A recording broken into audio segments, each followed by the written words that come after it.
Sorry.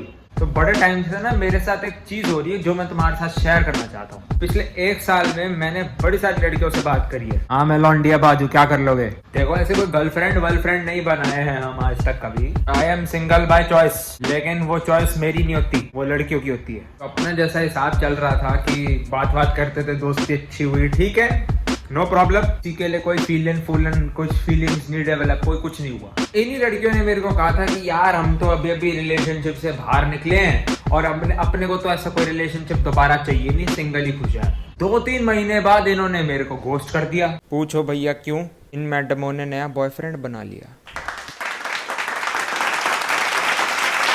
और ये बात मेरे को पता कब चलती है? जब ये लोग उस लड़के से भी ब्रेकअप करके आ जाते हैं। देखो मैं इसके नेगेटिव सेंस में नहीं ले रहा, मेरे को कोई फर्क नहीं पड़ता, जिसको डेट करना करो, मेरा तो कोई लेना देना नहीं। लेकिन जब तुम्हारा पहले से एक्सपीरियंस खराब हो चुका है तो तुम फिर से उसी दलदल में क्यों घुस रहे हो? तो इसके बहुत सारे अलग अलग रीजन हो सकते हैं। किसी को रिलेशनशिप में आने का बहुत ज्यादा शौक होगा, हो सकता है कि किसी को थोड़ी खुशी हुई होगी दूसरे की कंपनी में, कोई और थर्ड रीजन भी हो सकता है। पर सब में एक चीज कॉमन जरूर है, दूसरी रिलेशनशिप में भी इनका ब्रेकअप हो गया। वो भी ऐसा नहीं है कि बहुत टाइम लेके हुआ, इनका वापस से 2-3 महीने में ही हो गया ब्रेकअप।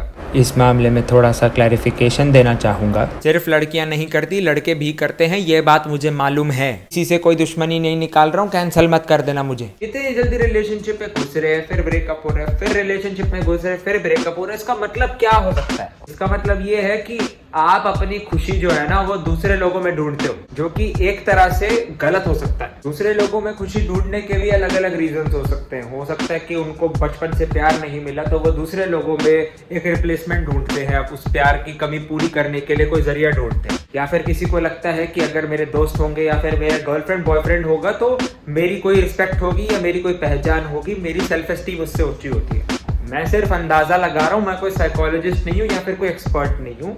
रिलेशनशिप में आना कोई गलत बात नहीं है, लेकिन अगर इस रीजन के साथ आप रिलेशनशिप में आ रहे हो तो फिर उसके गलत कॉन्सिक्वेंसेस भी हो सकते हैं। अगर आपकी खुशी दूसरे लोगों से एसोसिएटेड है तो आप दूसरों पे डिपेंडेंट रहोगे, लेकिन आप अपने अलावा दुनिया में किसी दूसरे इंसान की गारंटी पूरी तरीके से नहीं ले सकते।